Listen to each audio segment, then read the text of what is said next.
Halo semuanya, selamat datang kembali di channel pembelajaran ini. Kita teruskan pembahasan analisis laporan keuangan kita sampai di analisis arus kas operasional dari perusahaan. Nah, ini yang menjadi krusial ya, menjadi penting ketika kita melakukan analisis arus kas, karena ya perusahaan itu dikatakan bisa sustain atau bisa going concern, bisa tetap beroperasi, bisa tetap menghasilkan profit ya kalau aktivitas operasionalnya berjalan gitu ya, bisnis proses utamanya itu berjalan. Maka kemudian ketika kita ngomongin analisis arus kas operasional, maka asosiasi kita kemudian melihat ini ke income perusahaan gitu ya, bagaimana perusahaan bisa mengenerate income. Nah, kalau kita ngomongin income, maka kita mempunyai dua terminologi atau dua istilah gitu kalau di analisis laporan keuangan, yaitu economic income dan juga accounting income. Economic income ini dia menghitung income, tetapi bukan hanya menghitung variabel-variabel yang sifatnya kuantitatif, tapi juga variabel-variabel yang punya dimensi kualitatif gitu ya. Misalnya tentang kelestarian lingkungan, nah gitu-gitu tuh termasuk bagian dari economic income yang diakui atau dihitung oleh perusahaan.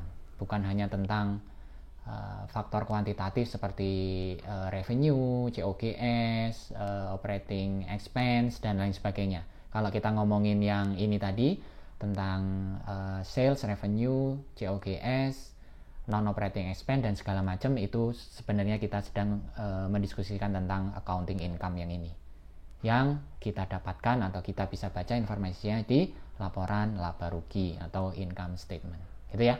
Nah, untuk pembahasan berikutnya di dalam analisis arus kas operasional, maka yang kita bicarakan sebenarnya adalah accounting income. Tuh. Nah, kalau kita ngomongin accounting income, sebenarnya itu tadi ya, kita melihatnya adalah bagaimana laporan laba rugi perusahaan itu bisa disusun atau bisa dihasilkan. Maka ketika kita berbicara tentang laporan laba rugi, tentu kita tidak lepas dari konsep revenue against cost, itu ya, matching cost against revenue. Sering kali kan kita dihadapkan atau kita sering membaca istilah begitu di dalam akuntansi ya, baik di AKM maupun di prinsipal. Nah, di dalam prinsip revenue against cost itu, maka menjadi penting, menjadi krusial bagaimana revenue recognition dan bagaimana cost recognition, kan itu ya. Maka di sini poinnya juga adalah tentang pengakuan gitu.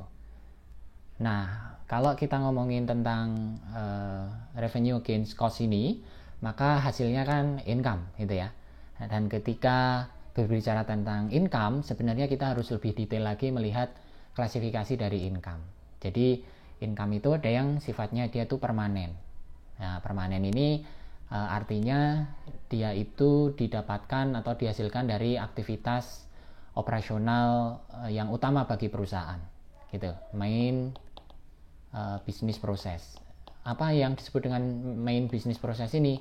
Ya kalau misalnya perusahaan itu perusahaan penerbangan, ya mendapatkan income dari jasa penerbangan. Kalau perusahaannya itu food and beverages, ya mendapatkan income-nya itu ya berasal dari kegiatan revenue di bidang itu tadi ya, jual makanan, minuman. Demikian juga misalnya perusahaan teknologi ya berasal dari revenue yang terkait dengan produk teknologi yang dijual gitu. Nah, itu yang disebut dengan permanent income.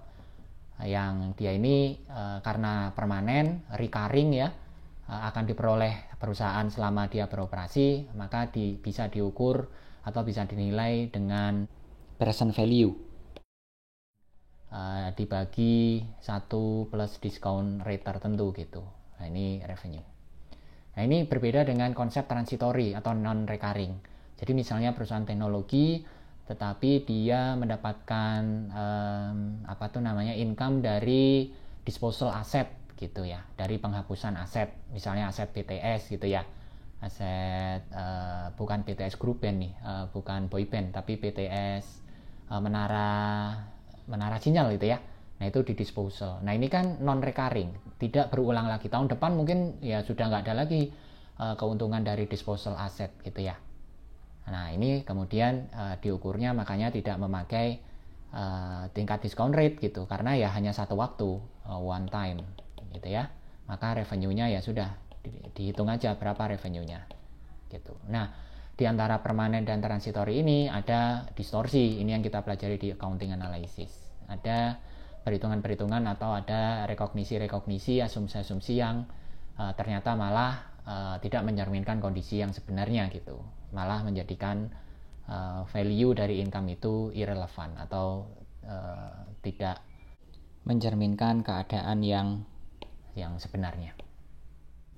Nah, demikian konsep tentang analisis arus kas operasi. Kita lanjutkan di video berikutnya tentang revenue recognition dan cost recognition.